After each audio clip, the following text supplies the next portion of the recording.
خلیفہ کے ہم ہیں خلیفہ ہمارا، وہ دل ہے ہمارا آقا ہمارا، ہمارا ہمارا خلیفہ ہمارا، وہ دل ہے ہمارا آقا ہمارا، وہ دل ہے ہمارا آقا ہمارا۔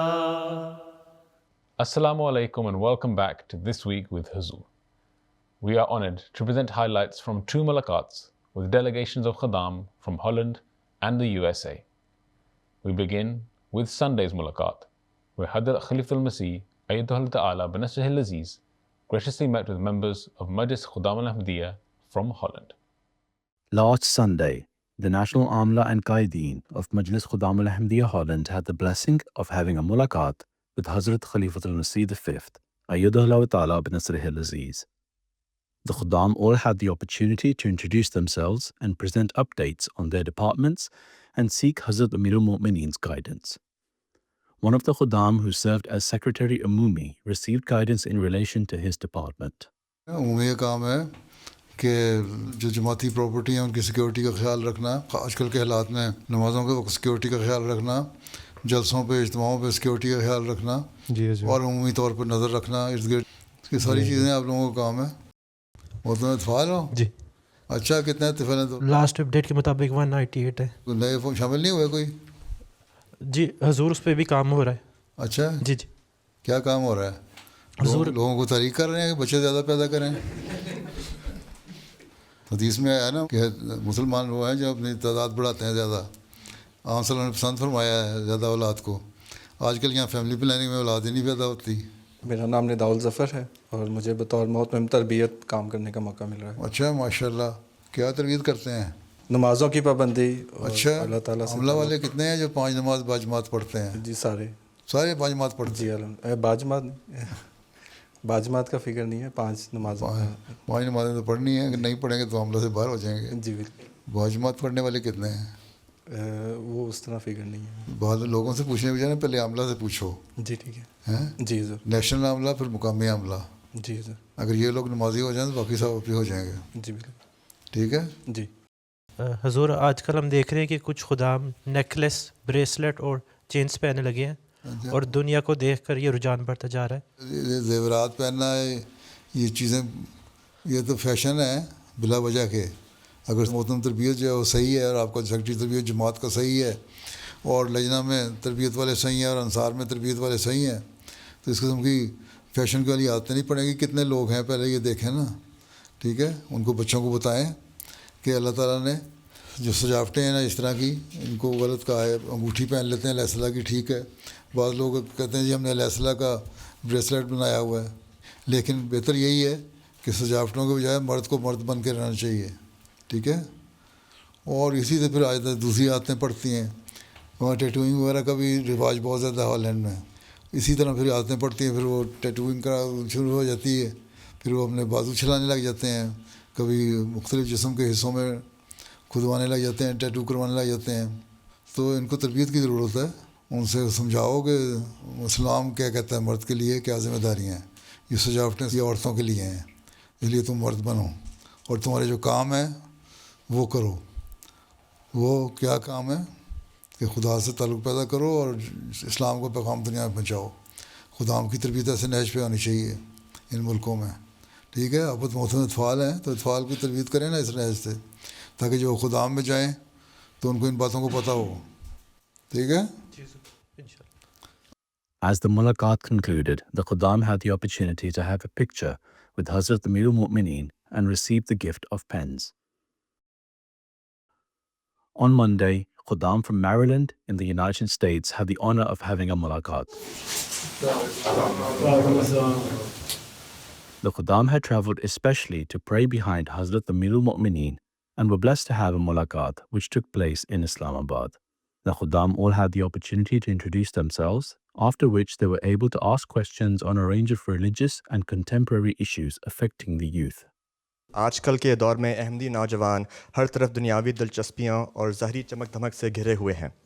ایسے تیز رفتار دور میں جو فوری تسکین یعنی انسٹنٹ گریٹیفیکیشن پر مبنی ہے، ہم کس طرح صبر، عاجزی اور استقامت کو اپنی زندگی کا حصہ بنا سکتے ہیں تاکہ ہم اپنی آنے والی نسلوں کو صراط مستقیم پر قائم رکھ سکیں اور اللہ تعالیٰ کی قربت، رضا اور رحیمیت حاصل کر سکیں۔ ڈگری لی ہے آپ نے، جی، ماسٹر ڈگری کی ہے، بیچلرز کیا ہے، 14 سال پہلے پڑھے، جی، تو وہاں کیوں نہیں ہم نے کہا پرائمری اسکول میں گریجویشن کر لوں پہلے سال؟ تو اس طرح سمجھاؤ نا لوگوں کو کہ لیڈر پہ چڑھنا ہو نا، فائنل اسٹیپ پہ نہیں چل جاتے، آپ کو ہر ایک اسٹیپ پہ چڑھنا پڑتا ہے، نہیں تو اگر آپ چھلانگ مار کے چڑھنے کی کوشش کرو تو نیچے جا پڑو گے۔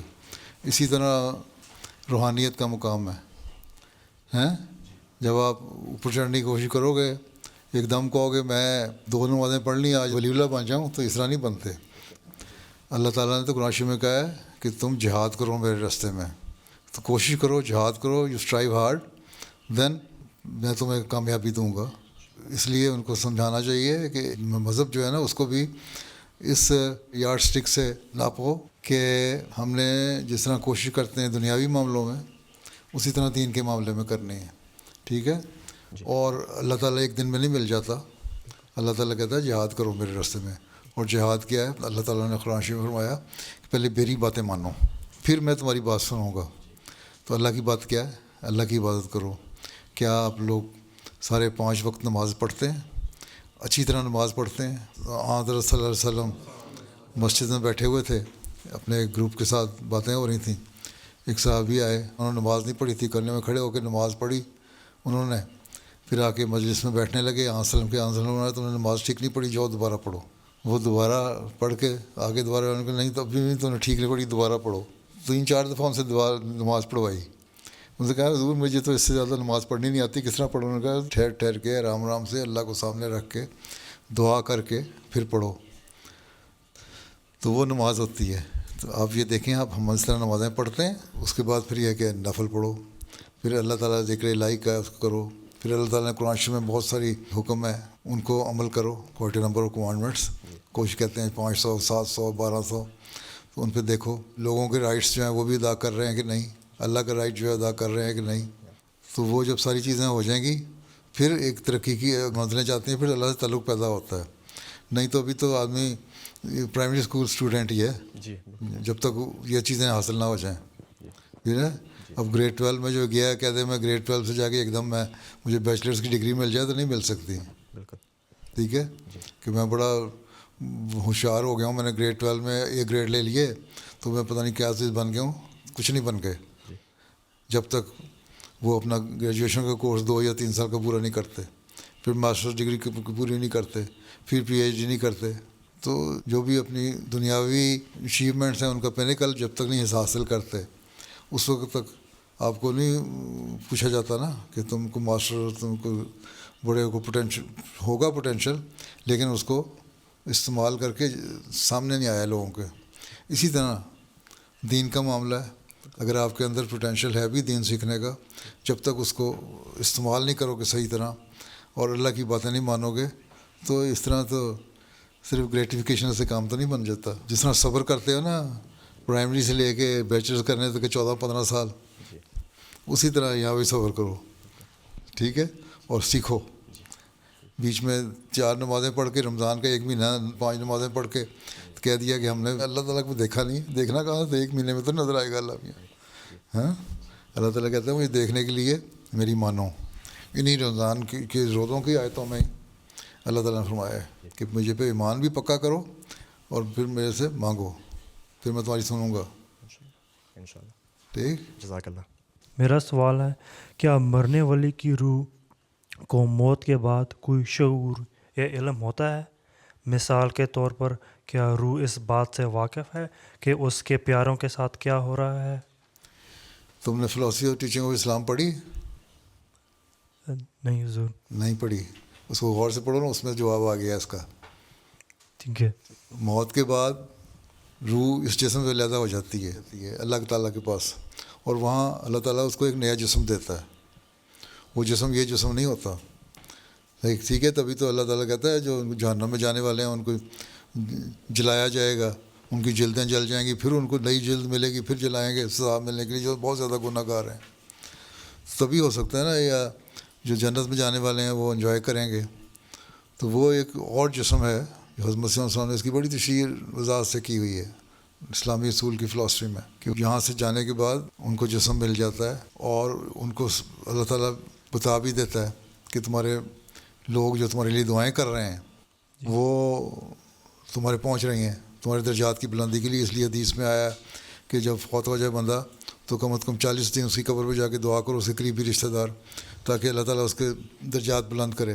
تو اس کا اسٹیٹس اونچا کرنے کے لیے اللہ تعالیٰ کہتا ہے دعا بھی کرتے رہو. لوگوں کو اس طرف توجہ دلائی نا، وہ پھر اللہ تعالیٰ ان کو بتاتا ہے کہ ہاں تمہارے رشتہ دار جو ہیں یہ دعائیں تمہارے لیے کر رہے ہیں، تو تمہیں میں اس لیے چلو ایک سٹیپ اور اوپر لے جاتا ہوں. جنت میں تو سینکڑوں درجے ہیں، ٹھیک ہے، مختلف لیول ہیں نا، ان پہ لے کے جاتا ہے اللہ تعالیٰ.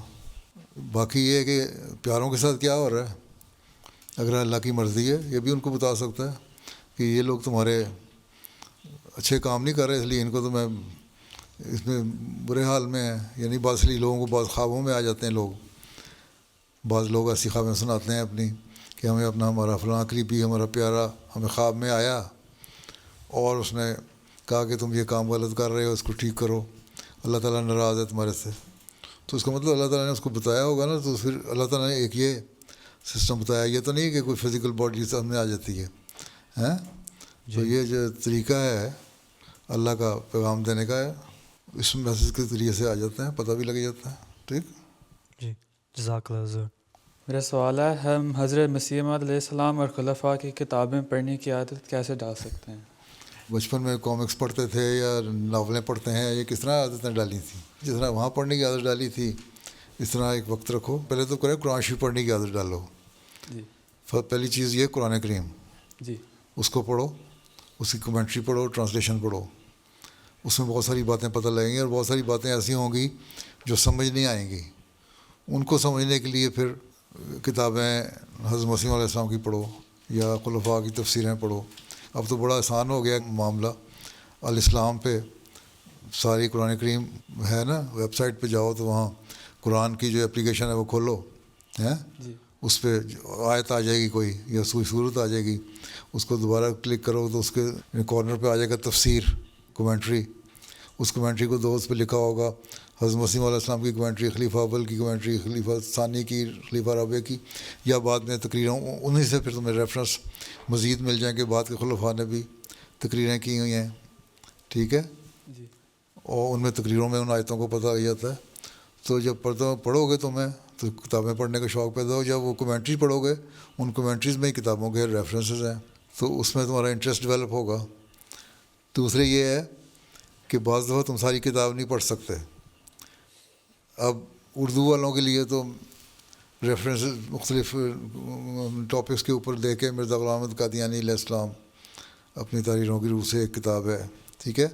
لیکن انگلش والوں کے لیے بھی ایسنس آف اسلام 5 والیوم میں یا 6 والیوم میں اب کتاب آ گئی ہے، ٹھیک ہے. اس میں ڈفرینٹ ٹاپکس جو ہے نا مسیح علیہ الصلوۃ والسلام کے کتابوں کے ریفرنسز ان ٹاپکس پہ دیے ہوئے ہیں.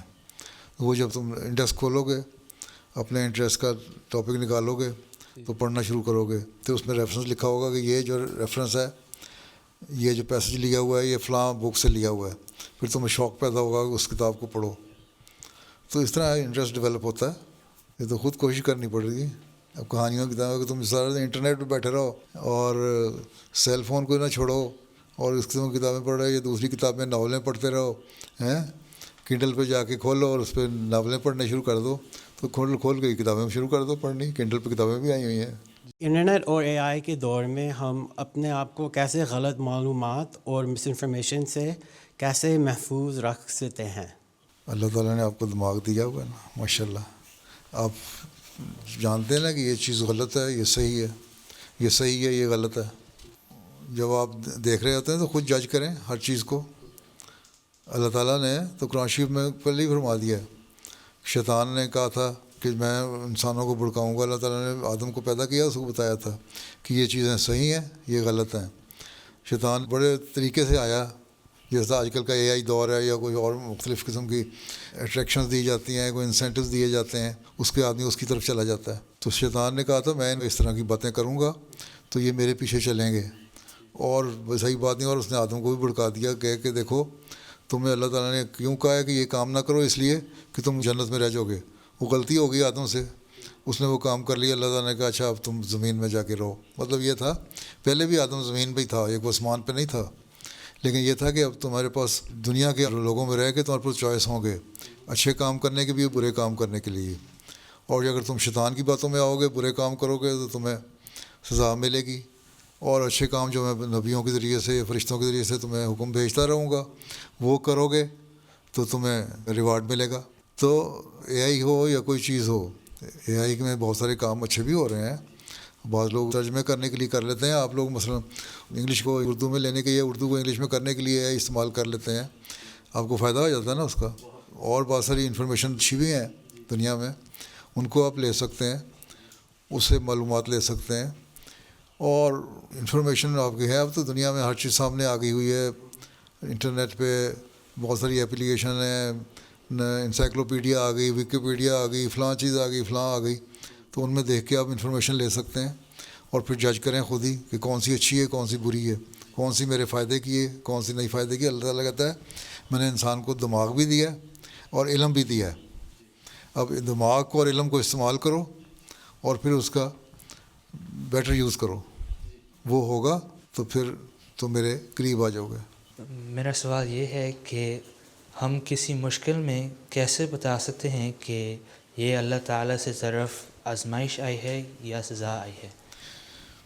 دیکھیں, انسان کو مشکلات تو آتی رہتی ہیں. اگر آپ بیمار ہو گئے تو ایک نیچرل چیز ہے, انسان اچھا بھی ہوتا ہے, بیمار بھی ہوتا ہے, اس میں مشکل ہوتا ہے. بعض بیماری بہت زیادہ تکلیف دہ ہو جاتی ہے. آدمی کہتا ہے کہ اس مشکل میں پتہ نہیں کہ شاید مجھے سزا مل رہی ہے, اس بھی لوگ سوچنے لگ جاتے ہیں. ایک صحابی نے آن وسلم کے ہاتھ پہ ہاتھ رکھا, بہت زیادہ گرم تھا, طبیعت خراب تھی.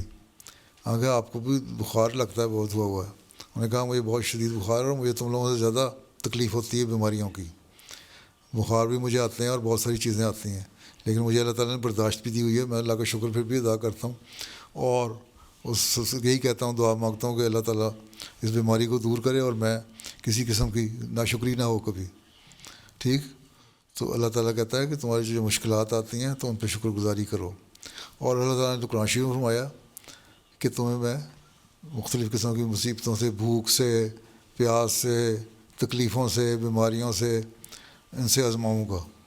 ٹھیک ہے, اور جو صبر کرنے والے لوگ ہیں وہ ان باتوں پہ جب ان کو ٹرائل آتے ہیں تو انا للہ و انا الیہ راجعون پڑھتے ہیں.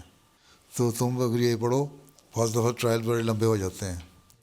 ٹھیک ہے, ہاں اگر آپ نیک کام کر رہے ہیں, خدا کی عبادت بھی کر رہے ہیں, چیریٹی بھی دے رہے ہیں, صدقہ بھی دے رہے ہیں, لوگوں کے حق بھی ادا کر رہے ہیں, تو پھر اس کے باوجود اگر ٹرائل لمبے ہو رہے ہیں, اس کا مطلب ہے کہ اللہ تعالیٰ بھی آپ کو آزما رہا ہے. You are still going through trial. تو اگر جلدی ہو جائے گا تو ٹھیک ہے. مسلم علیہ السلام نے ایک جگہ لکھا ہے کہ بعض دعا دیر سے قبول ہوتی ہے, اور جب دعا دیر سے قبول ہونی ہوتی ہے اس کا مطلب یہ ہوتا ہے اللہ تعالیٰ کی مرضی ہوتی ہے کہ بندہ اور دعا کرے تو میں زیادہ اچھی طریقے سے اس کو قبول کروں. یہ بھی ایک طریقہ ہے اللہ تعالیٰ کا. بعض ٹرائل لمبے ہو جاتے ہیں تاکہ زیادہ دعا ہو, پچھلے سارے گناہ معاف ہو جائیں. اگر برا کام کر رہے ہیں آپ, نہ نمازیں پڑھ رہے ہیں, لوگوں کے حقوق ادا نہیں کر رہے, اور بے شادہ گناہوں میں مبتلا ہو, اور پھر مشکل میں جاتے ہیں, تو وہ اس کے لیے اگر ٹرائل آتا ہے تو وہ ٹرائل نہیں ہے, وہ سزا ہے. وہ سمجھو کہ سزا مل رہی ہے, کچھ تو اللہ میاں نے اس میں دنیا میں دے دی, کچھ اگلے جہان میں. اور پھر یہ بھی ہے کہ بعض دفعہ اللہ تعالیٰ, بعض ایسے گناہ ہوتے ہیں آدمی کو پتہ نہیں ہوتا, غلطیاں ہوتی ہیں, ان کے بدلے اگر یہاں اس دنیا میں سزا دیتا ہے, یہ ٹرائل ہوتے ہیں بعض, تو اللہ تعالیٰ یہاں معاف کر دیتا ہے اور اگلے جہان میں جا کے پھر سزا نہیں ملتی. تو یہ بھی اللہ تعالیٰ کا ایک طریقہ ہے. سو اس لیے ہر حالت میں اللہ کا شکر ادا کر کو اسے مانگتے رہو, اور اسے کہو یہ ٹرائل جو ذرا میرے سے زیادہ نہ ہو. تو اللہ تعالیٰ نے یہی دعا سکھائی ہے کہ یہی دعا کرتے رہو کہ مجھ سے اتنا لمبا ٹرائل میں ڈال کہ میں اس کو برداشت نہ کر سکوں, یا ایسی مشکلوں میں مجھے نہ ڈال جو پہلے لوگوں کو آئی. تو صبح فجر کی نماز بھی میں نے جو سورت پہلی رکعت میں پڑھی تھی, اس کی جو آخری آیت ہے وہ یہی ہے نا, معافی مانگنے کی اللہ تعالیٰ سے کہ ہمارا مواخذہ نہ کر, ہمیں ہمارے جو ٹرائل میں سے گزار, زیادہ لمبا نہ گزار ہیں, اور ہمیں رحم کر. ٹھیک ہے, یہی دعا پڑھتے ہیں نا. تو وہ اس لیے میں بار بار پڑھتا ہوں یہ بات صورتیں, اور آیتیں کہ آدمی کو یاد ہو جائیں. تو آپ لوگ بھی یاد کریں تو آپ کو پتہ لگ جائے گا اس کے کیا میسج ہے اس کے اندر. اس پہ ٹرائل سے گزر جاؤ گے آرام سے. ٹھیک ہے. اور چھوٹی موٹی باتوں کو بڑے بڑے ٹرائل جگہ ہوا استعمال کر لینا تو ایسی بات نہیں. چھوٹی موٹی مشکلیں تو آتی ہیں, انسان دنیا میں رہتا ہے تو ان ٹرائل سے گزرنا ہوتا ہے. ٹھیک ہے. جزاک اللہ حضور. آج کی دور میں جب ہر طرف تکلیفیں اور مشکلات نظر آتی ہیں, ہم کس طرح امید پہ قائم رہ سکتے ہیں اور اللہ تعالیٰ پر توکل پیدا کر سکتے ہیں؟ بتایا نا میں نے ابھی اس کو. جی. انسان کے ساتھ لگی ہوئی ہیں تکلیفیں مشکلات. اگر آپ اللہ تعالیٰ کو نہیں مانتے, ایتھیسٹ ہے, اس کو نہیں تکلیفیں آتی؟ جی آتی ہیں نا.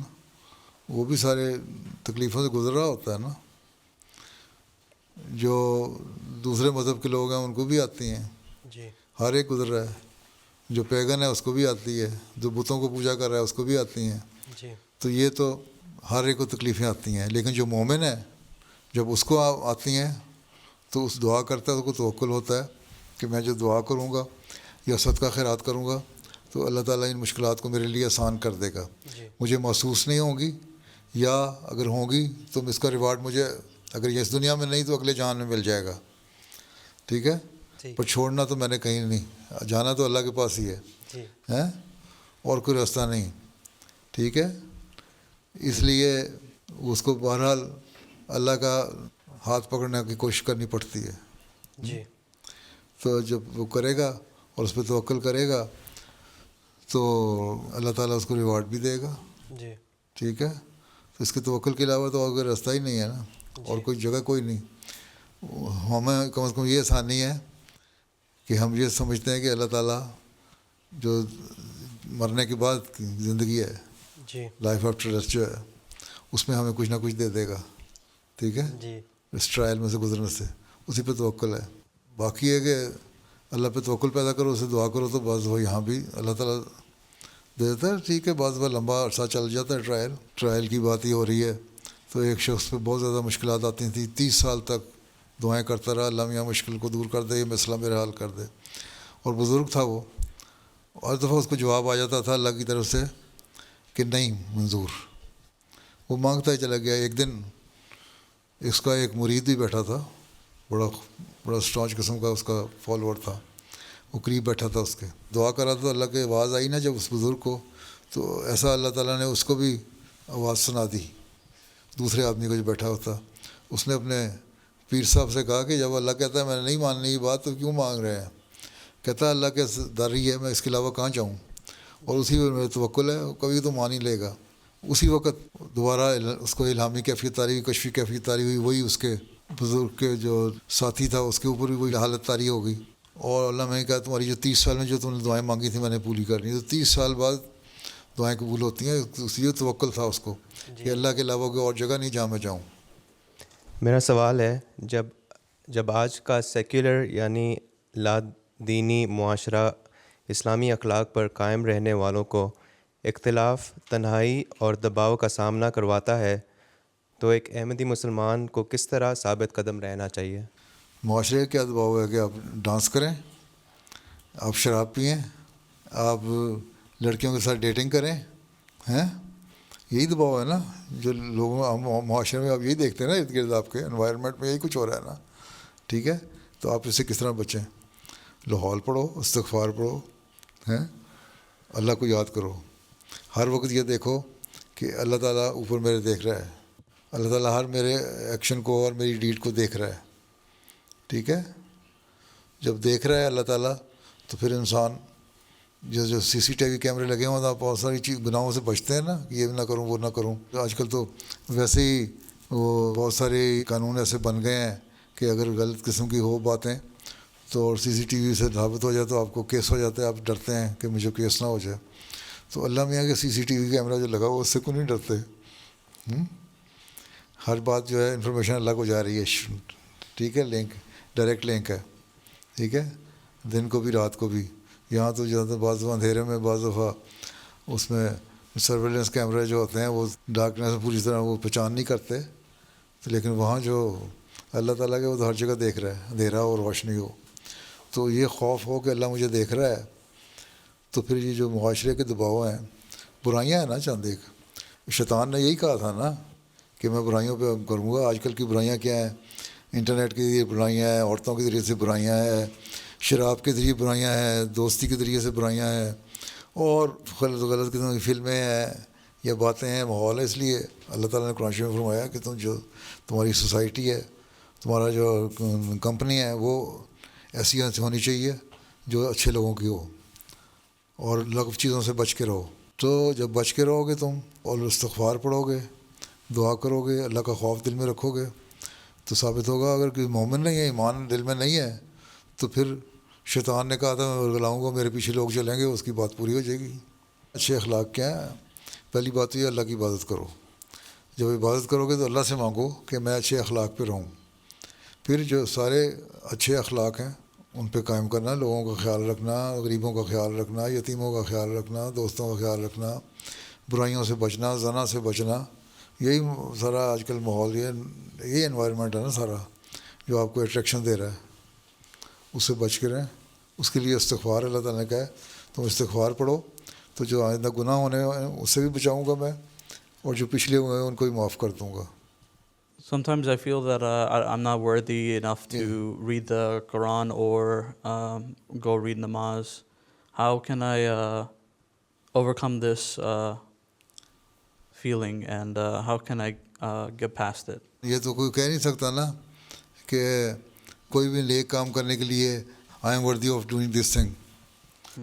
کچھ نہیں کہہ سکتے. بہت سارے کام ایسے ہیں جو آپ دنیا میں بھی کرتے ہیں، اب سمجھ نہیں آتی بعض چیزیں. نیکی کے کام ہے، قرآن کریم اللہ کا کلام ہے.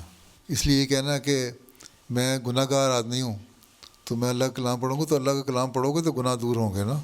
اگر آپ میں ایک بیماری ہے، سر درد ہو رہی ہے تو کہہ دو جی میرے سر میں درد ہو رہی ہے، میں تو میرے سر درد نہیں ہو سکتی، میں کسی سے فرق نہیں پڑ سکتا، تو اس کا علاج اللہ نے بتایا کہ دوائی کھاؤ، پیراسیٹامول کھا لو گے درد اچھی دور ہو جائے گی. تو اسی لیے اگر کوئی گناہ بات ہے اور اگر آپ نے آپ کو ورتی سمجھتے ہو اس کے لیے کہ قرآن شریف تو بڑا پاک کلام ہے اور میں گناہ گار ہوں، میں اس پاک چیزوں کو کس طرح ہاتھ لگاؤں، ٹھیک ہے، یہی خیال آتا ہے نا. خوف ہوتا ہے نا اللہ کا. جب اللہ کا خوف دل میں پیدا ہوگا تو اس کا مطلب ہے تم پھر دعا کرو گے اللہ میاں سے کہ مجھے صاف کر دے، پاک کر دے. اور اس کے لیے اللہ تعالیٰ نے طریقہ بتایا کہ تم عبادت کرو اللہ کی، اللہ کا ذکر کرو. اللہ کا ذکر جو ہے، جو غلط خیالات سے، غلط باتوں سے پاک ہو جاتا ہے انسان ان سے. ٹھیک ہے، جب پڑھو گے ایک کام کرو گے ہی نہیں تو تم اس کے صاف کس طرح ہو گے. اب کہہ دو جی یہ میتھمیٹکس جو ہے بڑے مشکل سوال ہے، میں اس کو سمجھ نہیں سکتا، لیکن تمہارے سبجیکٹ میں اسکول میں ہے، یہ پڑھنا ہے تم نے. اب اس کے لیے ٹیچر سے ہیلپ لو گے، خود محنت کرو گے تو سمجھ آ جائے گی نا. تمہارے اندر تو کوئی ایسی صلاحیت نہیں نا کہ سیکھ لو، لیکن اس کے لیے اسٹرگل کرنی پڑے گی نا سیکھنے کے لیے. اسی طرح اللہ تعالیٰ کے کلام پڑھنے کے لیے، نیکی کے کام کرنے کے لیے، یا کوئی بھی نیک کام کرنے کے لیے کوشش کرنی پڑتی ہے. اس لیے اللہ تعالیٰ نے قرآن کریم میں فرمایا ہے کہ تم جہاد کرو. پہلے بھی میں نے بتایا تھا کہ کوشش کرو. جب تم اچھی طرح کوشش کرو گے، محنت کرو گے، تو پھر اللہ تعالیٰ آسانیاں پیدا کر دے گا تمہارے لیے، اور تم اس کو سمجھنے لگ جاؤ گے اور پھر اس کے نیکیوں پہ عمل کرنے لگ جاؤ. یہ خیال جب پیدا ہو جائے کہ میں گناہ گار ہوں تو اس پہ استغفار نیچرل اس کا بھی یہی ہوتا ہے نا کہ اس کا کس طرح اس کو میں اوور کم کر سکتا ہوں. یہی تمہارا سوال ہے نا. تو اس کے کم کرنے کے لیے استغفار ہے. ٹھیک، پہلے اس کو بتایا تھا میں نے. استغفار پڑھو اور کوشش کرو کہ پڑھو، اور پھر اس کا صرف قرآن شریف تلاوت نہ کرو، مطلب پڑھو. اس میں دیکھ لو مختلف ٹاپکس دیے ہوتے ہیں، انڈیکس بھی بنا ہوتا ہے آج کل تو ہمارے قرآن شریف میں. اس میں دیکھو تمہیں کون سا ٹاپک اچھا لگتا ہے جو تمہاری اصلاح کرے. ٹھیک ہے، جو سیلف ریفرمیشن کے لیے بھی قرآن شریف کی آیتیں تلاش کرو، اور وہ اسی وقت ہوگا جو تم دیکھو، غور کرو گے اس پہ. ٹھیک ہے، نمازیں، دعائیں، استغفار، یہ چیزیں ہیں. اس کے لیے کوشش کرو گے تو ٹھیک ہو جاؤ گے. نہیں کوشش کرو گے تو صرف یہ کہہ دینا آئی فیل انورتھی آف ڈوئنگ دس تھنگ، تو یہ تو کوئی جواب نہیں ہے. ٹھیک ہے، پھر تو آپ پرائمری اسکول بھی پاس نہیں کر سکتے اگر کہتے ہیں کہ میں تو اس قابل نہیں کہ میں پڑھ سکوں، تو نہ آپ کو جغرافی سمجھ آئے گی، نہ بیولوجی سائنس سمجھ آئے گی، نہ میتھمیٹکس سمجھ آئے گا. گریڈ 12 میں جاؤ گے تو نہ بیولوجی اور کیمسٹری فزکس پڑھ رہے ہیں تو کچھ بھی سمجھ نہیں آئے گی. کہہ دو کہ مجھے تو سمجھ نہیں آتی. تو میرا تو ہے، حالانکہ اللہ تعالیٰ نے کہتا ہے میں نے تمہیں سب کو پوٹینشیل دیا ہوا ہے، اگر اس کو صحیح طرح استعمال کرو گے تو سب کچھ سمجھ آ جائے گا نا. اسی طرح اللہ تعالیٰ کے کلام پڑھنے میں جو تمہیں اللہ تعالیٰ نے دیا ہوا ہے، کوالٹیز دی ہوئی ہیں، ان کو استعمال کرو گے تو ٹھیک ہو جائے گا. جی جزاک اللہ. As the mulaqat concluded, the Khuddam had the opportunity to have a picture with Hazrat Amir al-Mu'mineen and receive the gift of pens. Those were highlights from just some of beloved Huzur's activities over the past week. We now end with our final segment, the Friday Sermon Summary. In today's Friday sermon, Huzur, may Allah be his helper, spoke regarding the Battle of Tabuk. Huzur, may Allah be his helper, related an incident of how the Holy Prophet ﷺ dealt with those who sought to harm him. بہرحال جب صبح ہوئی تو اوس قبیلے کے سردار حضرت اسید بن حذیر آپ کی خدمت میں حاضر ہوئے. حضور صلی اللہ علیہ وسلم نے انہیں بتایا کہ گزشتہ شب بعض منافقین نے یہ ارادہ کیا تھا کہ وہ گھاٹی میں حضور کا پیچھا کریں گے اور رات کی تاریکی میں اونٹنی کا تنگ کاٹ دیں گے اور اسے نوکدار چیز چبھائیں گے کہ وہ تیز چلے یہاں تک کہ وہ مجھے میری اونٹنی سے گرا دیں گے. اس پر حضرت اسید نے عرض کیا کہ یا رسول اللہ صلی اللہ علیہ وسلم، ہر قبیلے کو حکم دیں کہ وہ اس شخص کو قتل کر دے جو اس سازش میں شریک تھا. اور جوش میں آ کر کہنے لگے یا رسول اللہ صلی اللہ علیہ وسلم، ایسے لوگوں کو یوں ہی چھوڑ دیا جائے گا؟ ہم کب تک ان سے مداحنت کریں گے؟ حالانکہ آج وہ یعنی منافق قلت میں ہیں اور ذلیل ہو چکے ہیں اور اسلام نے قدم جما لیے ہیں. رسول اللہ صلی اللہ علیہ وسلم نے اس پر فرمایا میں پسند نہیں کرتا کہ لوگ کہیں کہ جب اس کے یعنی آن صلی اللہ علیہ وسلم کے اور مشرکین کے درمیان جنگ ختم ہوئی تو محمد صلی اللہ علیہ وسلم نے اپنے اصحاب کو قتل کرنا شروع کر دیا. حضرت اسید نے عرض کیا یا رسول اللہ، یہ لوگ اصحاب نہیں ہیں، ہمارے آپ کے ساتھی کب ہیں گے؟ رسول اللہ صلی اللہ علیہ وسلم نے فرمایا کیا وہ لا الہ الا اللہ کی شہادت کا اظہار نہیں کرتے؟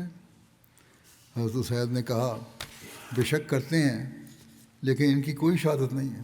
یہ اوپر منہ سے کر رہے ہیں، دل میں تو کوئی شہادت نہیں ہے. آپ نے فرمایا کیونکہ وہ کلمہ شہادت کا اقرار کرتے ہیں، منہ سے ہی کہتے ہیں بشک، اس لیے میں ان کو قتل نہیں کروں گا. آج کل کے نام نہاد علماء جو ہیں جو فتوے دیتے ہیں کلمہ پڑھنے والوں کو قتل کر دو، ان کو یہ ارشاد سامنے رکھنا چاہیے.